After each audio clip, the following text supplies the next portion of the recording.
J'ai découvert que l'hébreu n'est pas très facile à traduire. En fait, on pourrait traduire cette phrase un fragile son de silence. Et je connais cette chanson parce que j'ai grandi avec cette chanson. C'était écrit il y a 60 ans, 1964, par un jeune de 21 ans, juif, qui a grandi à New York, qui s'appelle Paul Simon. Mais j'étais tellement touchée par la manière dont un chanteur de métal a réussi à toucher mon cœur avec un sentiment de notre société tellement bruyant, tellement de difficulté à communiquer les uns avec les autres. Et pourtant, notre Dieu aimerait nous communiquer avec un doux soufflement dans l'oreille. Et cette phrase vient bien sûr d'un épisode avec le prophète Élie, qui était au bout du rouleau. Il avait fait tellement d'efforts pour Dieu et il commençait à se douter de son ministère, du sens de sa vie. Et Dieu lui a dit d'attendre au mont Horeb parce que sa présence allait passer. Et bien sûr, peut-être tu connais cette histoire, ça se trouve parce que quelqu'un m'a demandé après la première célébration dans 1 Roi 19, si jamais tu veux lire après. Et Dieu, il y a un soufflement de vent qui craque la montagne, il y a un tremblement de terre, il y a le feu qui descend. Et Dieu n'est pas dans le tremblement de terre, ni dans le vent, ni dans le feu.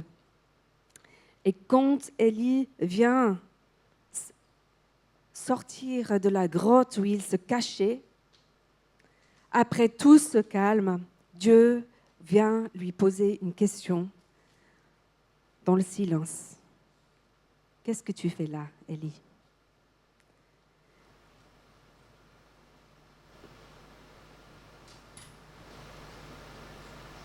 Le fragile son de silence, combien c'est fragile dans nos vies. Est-ce que je suis capable de rester calme assez longtemps, de laisser les bruits extérieurs et intérieurs dans ma tête se calmer assez longtemps pour sentir sa présence, pour entendre sa voix?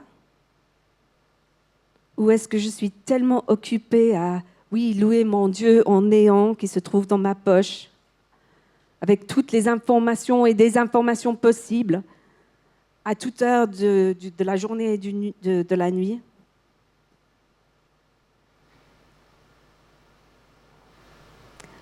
Est-ce que je suis trop occupée à écouter toutes les voix et les opinions que je peux trouver, que j'arrive plus à discerner les voix dans ma tête? Ou est-ce que aussi, quand il y a du silence, je le remplis avec mes mots? Ah oui, ça c'est la traduction du dernier couplet de ce chant. Les paroles des prophètes sont écrites sur les murs du métro. I'll read it in English. It works better with the poem. The words of the prophets are written on the subway walls and in tenement halls and whispered in the sound of silence. Dieu est là. Il nous attend. Est-ce que j'écoute? Est-ce que je suis capable de faire de la place pour Dieu? Et on va, regarder l'ancienne pratique du silence et solitude. Sexy! Je sais que c'est pas facile, c'est pas ce qui nous réjouit le plus, peut-être, mais c'est tellement important, on va découvrir ensemble. Alors, je vais te poser une question. Quand est-ce que tu as expérimenté vraiment un silence profond pour la dernière fois? Ou peut-être expérimenter un temps de solitude sain? Je ne parle pas d'isolation, mais de solitude sain où ça fait du bien de se retirer de la foule. Avec ma famille, on a eu le privilège de voyager 3 semaines en Afrique cet été. Et ce n'était pas du tout calme tout le temps. évidemment. Mais on a pu passer 6 nuits dans un parc national, le parc du Zanga-Zanga, qui se trouve à la frontière de la République centrale-Afrique, le Congo et le Cameroun. Nous, on habite à la campagne, ok? Mais on s'est rendu compte combien on peut expérimenter le silence là-bas. Le logement était au bord d'un fleuve. Il n'y avait pas de l'électricité très stable, disons. Donc, les gens, ils travaillaient pendant les heures du soleil. Donc, c'était de 6 heures à 6 heures. Le soleil se couchait à 6 heures. Et à 6 heures du soir, on entendait les jeunes qui étaient en train de jouer au foot retourner chez eux. Je fais comme ça parce qu'ils traversaient le fleuve, nager pour rentrer chez eux. Ou les bateaux avec les gens qui avaient fait de la pêche ou la récolte rentraient chez eux. Il y a l'autre aussi, qui est la photo parfaite prise par Noémie. Et c'était vraiment, vraiment calme. Et au bout de quelques jours, j'ai commencé à sentir un repos profond que franchement, je n'avais pas senti depuis des années. Il n'y avait rien à décider, il n'y avait pas de carte dans le restaurant, on mangeait ce qu'ils avaient. Il n'y avait pas beaucoup de réseaux et j'avais fait le choix, consciemment fait le choix de ne pas regarder les réseaux sociaux, de ne pas regarder mon email. Et j'aurais dit que ce n'était pas vraiment dans une intention spirituelle, sauf qu'après la première célébration, Evelyne et Rebecca qui m'ont dit qu'elles ont prié que mes vacances seraient vraiment reposantes. Donc voilà, peut-être Dieu était là-dedans aussi. Mais franchement, c'était un signal d'alarme pour moi. Et moi, je veux je veux que tu sois sensible à ces signaux d'alarme dans ta vie. Il y a quelque chose qui ne va pas là. Il y a quelque chose qui ne va pas. Je n'arrive pas à ne pas vérifier. Quand je veux faire une pause, qu'est-ce que je fais? Je regarde Instagram et ça remplit ma tête d'encore plus de choses. C'est un signal d'alarme. Nous vivons dans notre société une crise de santé mentale et il y a des données qui montrent que c'est fortement lié à ça. Je ne dis pas que c'est la raison, mais ça amplifie tous nos problèmes. C'est une crise relationnelle et je n'ai pas besoin de te dire combien la distraction et la hâte, quel est le mot, a un impact négatif sur nos relations. Tu l'as vécu, peut-être ce matin. Tu essaies d'être en contact avec quelqu'un dans la vraie vie et lui, il est distrait par son téléphone. Peut-être tu l'as fait aussi à quelqu'un d'autre, n'est-ce pas? Dans son livre, je ne vais pas pouvoir le traduire, The Ruthless Elimination of Hurry, John Mark Comer. Sabrina a fait un tellement bon job, mais je ne sais pas ce que c'est en français, mais l'utilisateur moyen d'un iPhone touche son téléphone 2617 fois par jour. À quoi ressemblerait ma vie si Dieu touchait mon esprit aussi souvent que je touche mon téléphone? Franchement, si tu veux prendre des claques, lis ce livre. Ça vaut la peine. C'est clair, dit Alice. On a besoin d'observer ces signaux d'alarme. Des choses comme on est tous accros à la hâte, à avoir beaucoup de choses à faire, parce que comme ça j'ai de l'importance, à être populaire, aimé par les autres et reconnu. On est accro. Et, je n'ai pas besoin d'expliquer, la technologie joue là-dessus. On a une tendance à aller vers Dieu quand on a besoin d'une réponse à une question précise. Quand j'ai besoin qu'il résout les problèmes que j'ai créés moi-même, peut-être, ou pour me guider dans ma vie. Et ma manière préférée d'entendre la voix de Dieu quand il fait quelque chose de spectaculaire, c'est pas que c'est mauvais de vouloir avoir des grands miracles, mais c'est pas la manière préférée pour Dieu de nous parler. Et on a peur de se retrouver seul avec nos pensées, avec nos blessures. Mais voilà la bonne nouvelle. Parce qu'on est là pour prendre les claques, mais on a un Dieu qui nous aime. La bonne nouvelle, c'est qu'on a un Dieu qui nous aime, même quand je suis seule, même quand je fais des erreurs, même quand personne ne m'aime. Dieu veut beaucoup plus dans notre relation que de nous faire une liste tout doux. Voilà, d'abord tu fais ça, d'abord tu fais ça. Non, il veut une amitié avec nous. Jésus le dit. Je ne vous appelle plus mes serviteurs, je vous appelle mes amis. Parce qu'un maître ne partage pas ses affaires avec ses serviteurs. Dieu veut partager son cœur avec toi.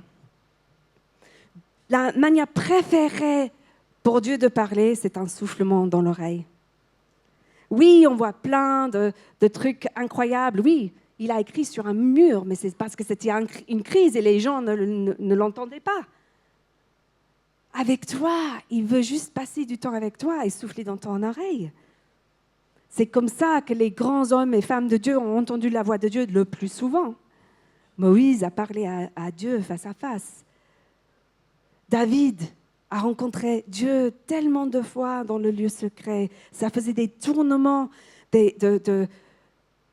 tournements dans sa vie quand il a reconnu son péché. Et pourtant, c'est tellement difficile, hein? C'est tellement dur de se calmer.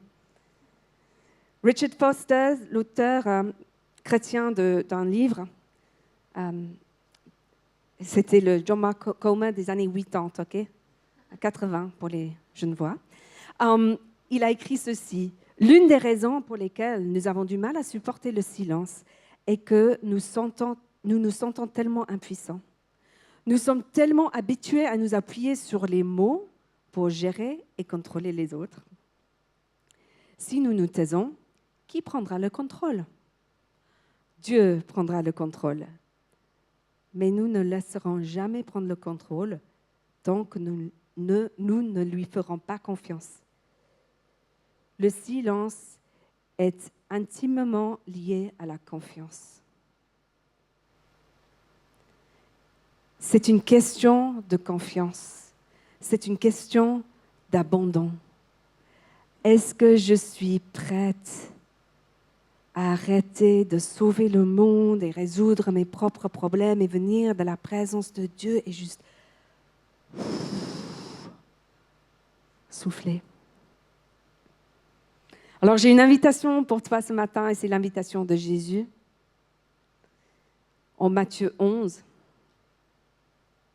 Venez à moi, vous tous qui êtes fatigués et courbés sous un fardeau, et je vous donnerai du repos. Acceptez mes exigences et laissez-vous instruire par moi, car je suis doux et humble de cœur, et vous trouverez le repos pour votre âme. Ça, c'est l'invitation de Jésus. Qu'il puisse partager ton fardeau. Et il partage son fardeau avec toi aussi. Jésus nous lance une invitation, mais aussi il nous montre l'exemple. Alors suivons l'exemple de Jésus. Jésus ne vivait pas dans un monastère où c'était calme tout le temps. Il était continuellement bombardé par des foules qui voulaient des choses de lui. Comment il a réussi à vivre ça? Il essaye de faire ok, encore une guérison de plus avant la fin de la journée. Non. Après avoir guéri un lépreux, qu'est-ce qu'il dit? Il dit au lépreux de ne pas parler de ce qu'il avait fait. Et pourtant, on lit dans Luc 5, verset 15, on parlait de plus en plus de lui. Et les gens venaient en foule pour l'entendre et pour être guéris de leur maladie. Mais lui, il se retirait dans les déserts et prier. Si Jésus avait besoin de se retirer, se ressourcer auprès de son Père, de réaligner son cœur avec le cœur de Dieu, moi j'en ai besoin d'autant plus. Et Jésus, il nous invite, il nous montre l'exemple par ce qu'il fait, mais il a aussi enseigné sur les principes de solitude et silence dans la prière.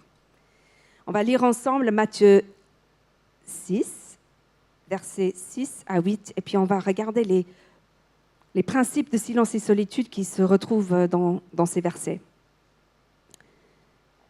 Mais toi, quand tu pries, entre dans ta chambre, ferme ta porte et prie ton Père qui est là dans le lieu secret. Et ton Père, qui voit dans le secret, te le rendra. En priant, ne multipliez pas les paroles comme les membres des autres peuples. Ils s'imaginent en effet qu'à force de paroles, ils seront exaucés. Ne les imitez pas, car votre Père sait de quoi vous avez besoin avant que vous le lui demandiez.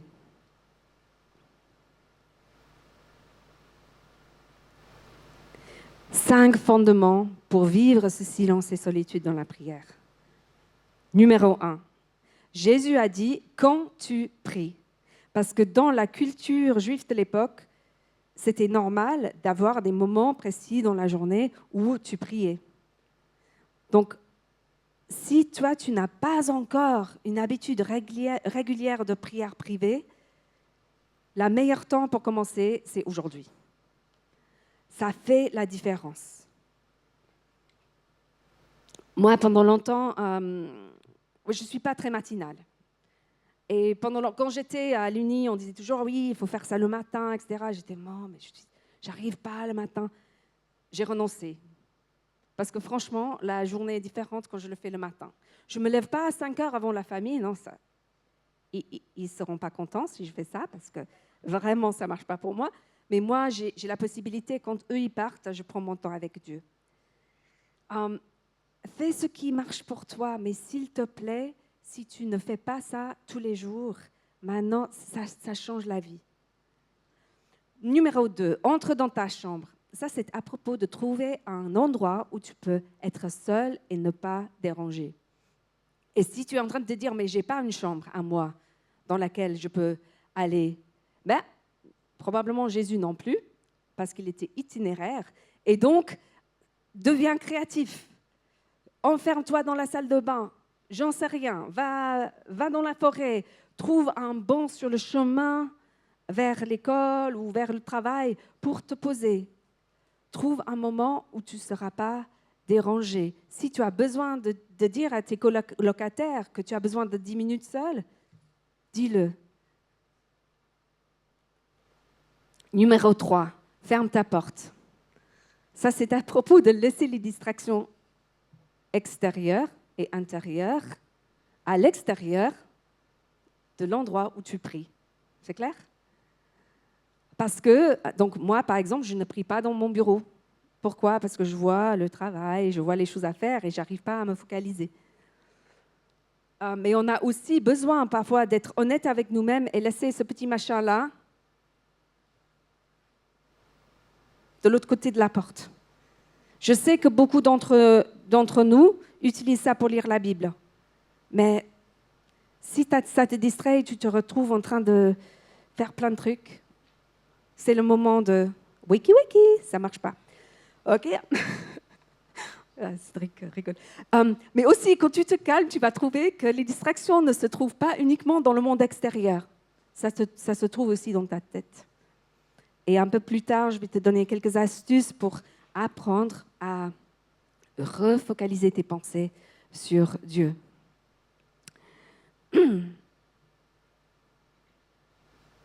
OK. Prie ton Père qui est là dans le lieu secret. C'est radical. On a un Père bienveillant qui nous aime. Et souvent, je pense qu'on a peur de rentrer dans ce moment de silence parce qu'en fait, on a peur non seulement d'être face à ce que j'ai en moi, mais qu'est-ce que Dieu va dire? Mais Dieu n'est pas comme nos parents humain, il est doux, il est humble. Le verset le plus cité dans l'Ancien Testament, que je vais le dire en anglais parce que je le connais en anglais, et puis je vais essayer de traduire. The Lord is gracious and compassionate, slow to anger, rich in love. Notre Dieu, il est plein de compassion. Il est lent à la colère. Et il a de l'amour en abondance. Traduction Ruth 45 ce matin. Alors, n'aie pas peur de venir à Dieu avec ton chenille, ok? Il va t'accueillir avec son amour, en fait. Et numéro 5, ne multipliez pas les paroles. Là, on commence à parler. Ou arrêtez de parler, plutôt. Je ne vais pas dire que c'est mauvais de parler pendant la prière, bien sûr que non. Mais si je n'arrête jamais pour écouter, comment je peux entendre quelque chose? Comment? C'est comme une conversation avec un ami.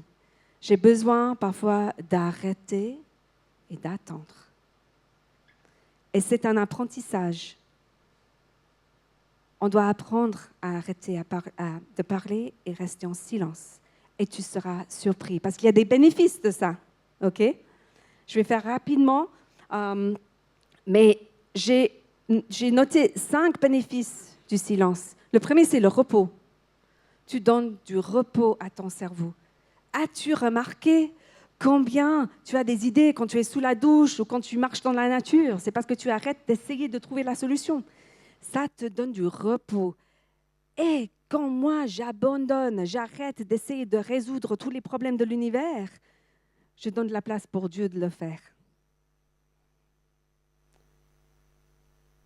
La relation intime. C'est dans ces moments que tu, non seulement réfléchis à propos de l'amour de Dieu, mais tu ressens l'amour de Dieu. Et c'est dans ces moments où tu apprends à discerner la voix de Dieu. Comme j'ai dit, il y a plusieurs voix dans ta tête. Et c'est en passant du temps avec Dieu que tu commences à reconnaître cette voix qui a de l'autorité, des pensées qui ne viennent pas de toi, parce que tu n'aurais pas jamais pensé à toi et tu n'as pas envie de penser ça. Et ça change ta vie. Tu reçois des révélations de Dieu qui changent le paradigme. Qui, là, quand tu te rends compte de ce qui se passe, le Saint-Esprit est capable de faire du vrai changement dans ta vie. Et le résultat, c'est un style de vie radical. Un style de vie où tu sers volontiers parce que Dieu a changé ton cœur.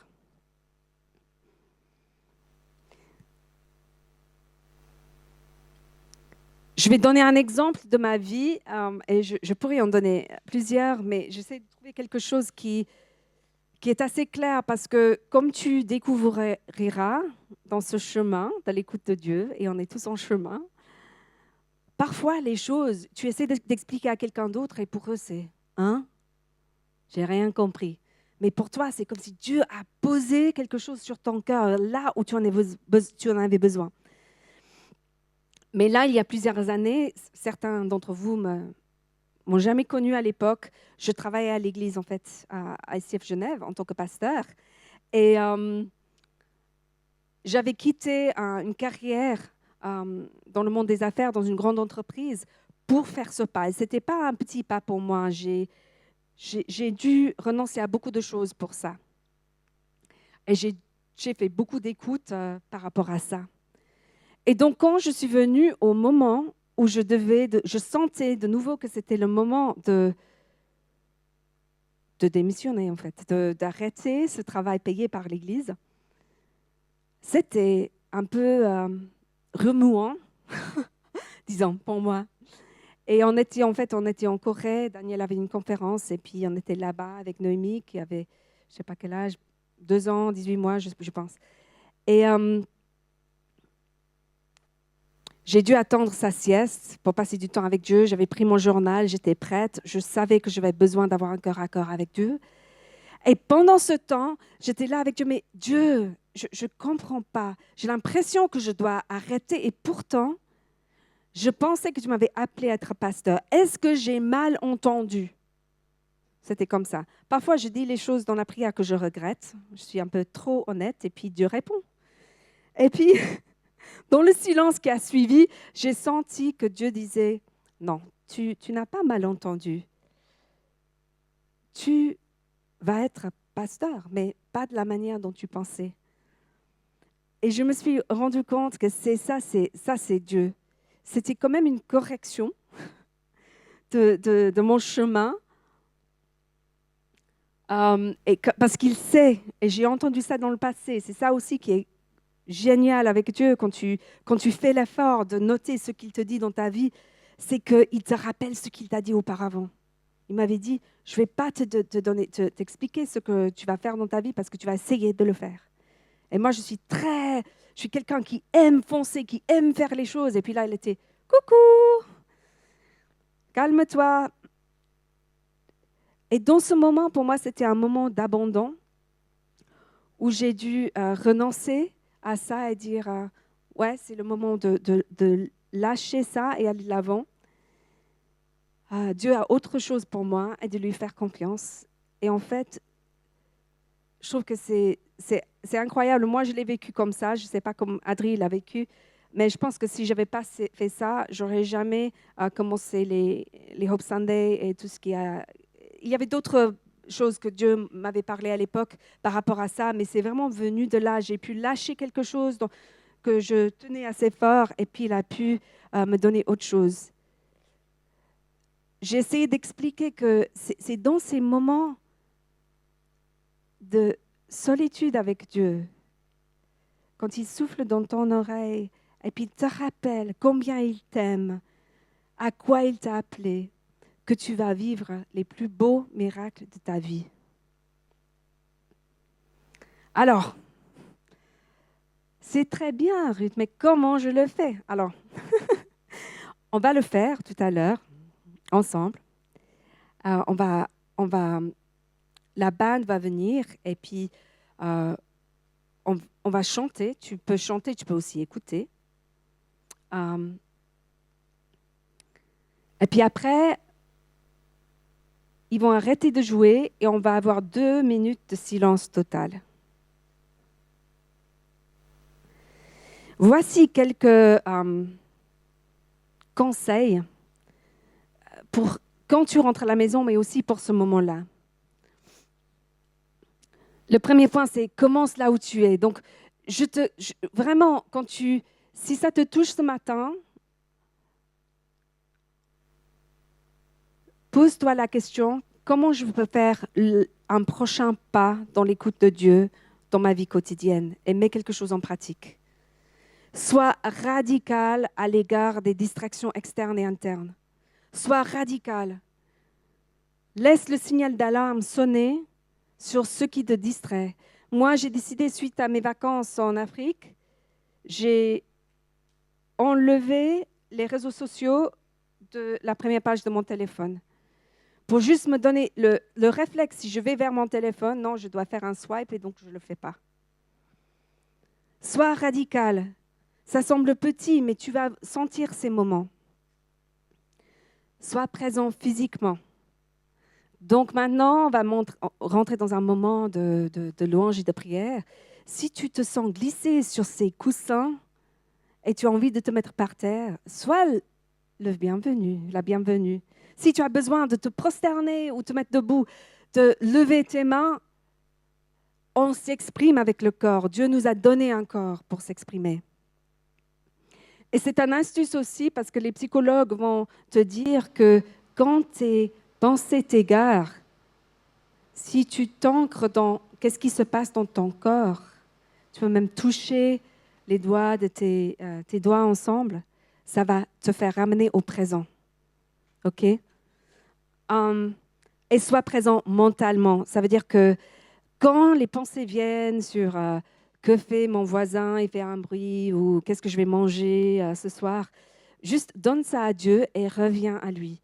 Et une astuce que les gens ils ont utilisée pendant des centaines, des millénaires des chrétiens, c'est d'utiliser un mot, un court prière, un mot. Ça peut être simplement Jésus. Ça peut être « Je suis là pour toi ». Ça peut être un verset comme « Parle Seigneur, ton serviteur écoute ». Pas très long parce qu'après tu vas partir peut-être dans la réflexion de qu'est-ce que ça veut dire. Ce n'est pas le but. Maintenant, le but, c'est de revenir dans sa présence. Et mon dernier conseil, c'est après ce moment, écris ce que tu as ressenti ou entendu. Peut-être tu penses, j'ai rien ressenti. Un des pasteurs qui m'a beaucoup aidé à comprendre cette idée de prière contemplative, il a raconté une fois qu'il était 3 jours dans une retraite. 3 jours dans une retraite en silence. Et quand il est revenu à la maison, sa femme lui a demandé « Qu'est-ce qui s'est passé ?» Il a dit « Pas grand-chose. » Et elle a dit « Mais tu as l'air plus calme, hein, plus paisible. » Et il n'avait pas remarqué, mais tu sais quoi, la paix est un fruit de l'esprit. Donc, note ce que tu ressens, ce que tu as reçu, et ton journal t'aidera dans le futur à revenir sur ce que Dieu a dit. Alors, vous êtes prêts? On y va? Trouve une position confortable. Et je reviendrai après le silence.